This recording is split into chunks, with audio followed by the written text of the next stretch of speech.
જામનગર વિસ્તારમાં આવેલા એસવીએમ સ્કૂલમાં Open Jamnagar Vision two and Vision Carnival ફેસ્ટિવલનું ભવ્ય આયોજન કરવામાં આવ્યું હતું। આ ફેસ્ટિવલ તારીખ 6 થી 8 જાન્યુઆરી દરમિયાન સ્કૂલના પટાંગણમાં યોજવામાં આવ્યો હતો, જેમાં સ્કૂલના બાળકો દ્વારા 700થી વધુ પ્રોજેક્ટનું live presentation, fun fair, education, mind game, food fest, live performance કરવામાં આવ્યું હતું। આયોજનમાં વિનામૂલ્યે પ્રવેશ રાખવામાં આવ્યો હતો, જ્યારે કાર્યક્રમ દરમિયાન વિવિધ સ્ટોલમાંથી એકત્રિત થયેલા ફંડને એસવીએમ સ્કૂલ દ્વારા ભારતીય સેનાના આર્થિક સહયોગ માટે મોકલી સરાહનીય કાર્ય કરવામાં આવ્યું હતું।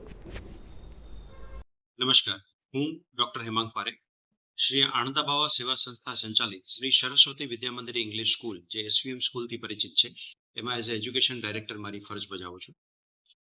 આજરોજ 3 દિવસ અમે અમારી સ્કૂલમાં vision two envision carnival festival, જે ઓપન જામનગર અમે રાખેલ છે, આનું આયોજન અમારા સ્કૂલના વિદ્યાર્થીઓ, જેને અમે એસવીએમિયન્સ તરીકે બોલાવીએ છીએ, એમના દ્વારા કરવામાં આવ્યું। આ કાર્નિવલનો કન્સેપ્ટ ની પાછળના મૂળ હેતુ મુખ્ય બે છે।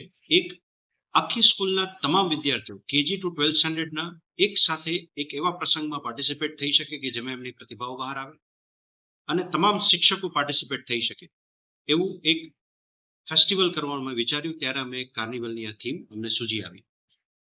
બાળકો દ્વારા વર્ષ દરમિયાન જેટલા પણ એજ્યુકેશનલ પ્રોજેક્ટ બનાવવામાં આવે છે, જેમાં અંદાજિત 1500 જેટલા પ્રોજેક્ટ એ લોકો બનાવે છે, એમાંથી 700થી વધારે પ્રોજેક્ટનું આજે અમે એક્ઝિબિશન, લાઈવ મોડેલ્સ અને પ્રેઝન્ટેશન્સ રાખેલા છે।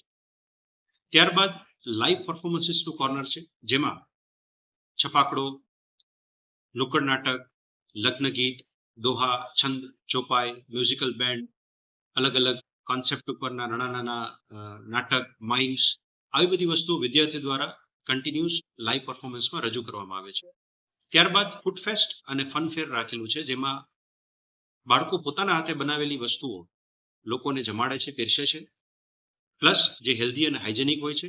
આ ઉપરાંત ફન ફેરમાં માઇન્ડ એજ્યુકેશનલ ગેમ્સ રમાડે છે, જેમાં ટોકન ચાર્જીસ લેવામાં આવે છે।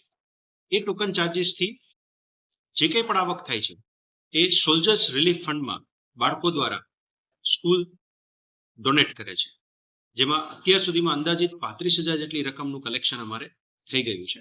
સાંજ સુધીમાં જેટલું કન્ફર્મ થશે એ મુજબ અમે ડોનેશનની રકમ જે તે ઓફિસમાં, કચેરીમાં પહોંચતી કરશું।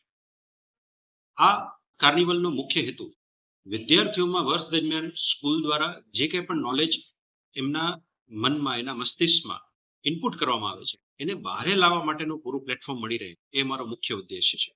અને આ કાર્નિવલ ફેસ્ટિવલ એ લોકોની ફોર્મેટિવ એસેસમેન્ટ એક્ઝામ્સ છે, એટલે આમાં એ લોકો પ્રોજેક્ટ્સ બનાવી, પરફોર્મ કરી અને માર્ક્સ અચીવ કરે છે, અને એ જ માર્ક્સ એમના રિઝલ્ટમાં અમે ફોર્મેટિવ એસેસમેન્ટમાં મૂકીએ છીએ। આ તકે હું આજકાલ દૂરદર્શન બંનેનો આભાર વ્યક્ત કરું છું કે તેમને આ ઇન્ટરવ્યૂ કવર કર્યું અને બાળકોને ઉત્સાહ આપવામાં અને પ્રોત્સાહન આપવામાં મદદરૂપ થયા। Thank you very much.